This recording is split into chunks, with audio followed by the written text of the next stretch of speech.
সরকারি বার্ধক্য ভাতা নিয়ে বড়সড় জালিয়াতির অভিযোগ উঠেছে মালদার রতুয়া ২ নম্বর ব্লকের শ্রীপুর ১ নম্বর পঞ্চায়েতের কুচিলা গ্রামে। অভিযোগ, আধার কার্ড সংশোধনের নামে গ্রামের সাধারণ মানুষদের নথিপত্র নিয়ে তাদের নামে ভুয়ো অ্যাকাউন্ট খোলা হচ্ছে, আর সেই অ্যাকাউন্টেই ঢুকছে সরকারি ভাতার টাকা, যা সঙ্গে সঙ্গেই উধাও হয়ে যাচ্ছে।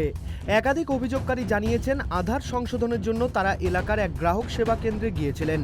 সেখানকার মালিক জাকির শরীফ তাদের কাছ থেকে আধার, ভোটার, ব্যাংক অ্যাকাউন্ট ও ফিঙ্গারপ্রিন্ট সংগ্রহ করে। পরে দেখা যায় তাদের নামে অ্যাকাউন্ট খোলা হয়েছে এবং সেই অ্যাকাউন্টে ঢুকছে সরকারি ভাতা। এক মাসে একাধিকবার ১,০০০ টাকা করে জমা হলেও সেই টাকা কোথাও থাকছে না। উপভোক্তারা জানিয়েছেন, তারা এমন ২৭-২৮টি ট্রানজাকশনের খবর পেয়েছেন, যার কোনো অর্থ তারা পাননি। বিষয়টি জানাজানি হতেই বিডিওর কাছে লিখিত অভিযোগ জমা দেন কয়েকজন গ্রামবাসী। অভিযোগের আঙুল উঠেছে জাকির শরীফের দিকে, যিনি মালদার মাগুরা বাদ রোড এলাকার ওই সিএসপি কেন্দ্রের মালিক। অভিযোগ উঠেছে, দীর্ঘদিন ধরে তিনি গরিব ও অশিক্ষিত গ্রামবাসীদের টার্গেট করে এই প্রতারণা চালিয়ে যাচ্ছেন। এই তৃণমূল সরকারের আমলে পুরো পশ্চিমবঙ্গ দুর্নীতির আঁতুড়ে ঘর হয়ে গেছে। আবার এক চাঞ্চল্যকর দুর্নীতির ঘটনা ঘটেছে মালদা জেলার রতুয়া 2 মাগুরা গ্রামে। প্রতারণার লেভেলটা আপনি শুনলে মাথা খারাপ হয়ে যাবে। বৃদ্ধ ভাতার টাকা কিছু অসাধু লোক প্রশাসনকে সঙ্গে নিয়ে এবং এই যে মিনি ব্যাংকগুলো হয় না, সিএসপি, তাদেরকে সঙ্গে নিয়ে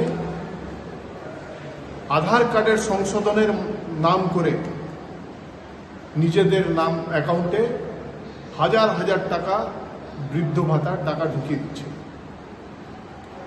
প্রশাসনের মদতে কেন বলছি, রতুয়া 2 বিডিওকে বারংবার এর বিষয়ে কমপ্লেন করার পরেও তিনি কোনো পদক্ষেপ নেন এবং যারা এই দুর্নীতি করেছে তারা এখনো অধরা।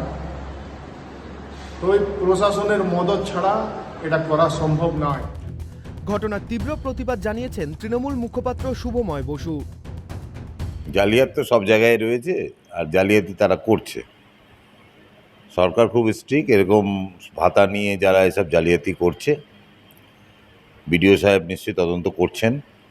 তদন্ত করে উপযুক্ত ব্যবস্থা গ্রহণ করতে হবে এবং সরকারি ভাতা নিয়ে যারা এই সিস্টেমটা চালাচ্ছে তাদেরকে চিহ্নিত করে শাস্তি দেওয়ার ব্যবস্থা হবে। বিডিও শেখর শেরপা জানিয়েছেন, আমরা নিজেদের কম্পিউটার খতিয়ে দেখেছি, এসব ভুয়ো অ্যাকাউন্ট, সরকারি কোনো প্রকল্পের টাকা নয়। তবে বিষয়টি উদ্বেগজনক এবং আমরা জেলা সাইবার ক্রাইম বিভাগকে জানিয়েছি। অভিযোগের পর থেকেই জাকির শরীফ এলাকা ছেড়ে পালিয়েছেন বলে জানা গিয়েছে। এমনকি সংবাদ মাধ্যমের ক্যামেরা দেখে তিনি চম্পট দেন এবং পরবর্তীতে ফোনেও ধরা যায়নি। অভিযোগকারীরা দাবি করেছেন, জাকির তাদের প্রাণনাশের হুমকিও দিচ্ছেন। এই ঘটনার জেরে এলাকায় তীব্র চাঞ্চল্য ছড়িয়েছে। শুরু হয়েছে রাজনৈতিক চাপানুতরো। মালদা থেকে রুহুল আমিনের রিপোর্ট, ট্রাইব টিভি বাংলা।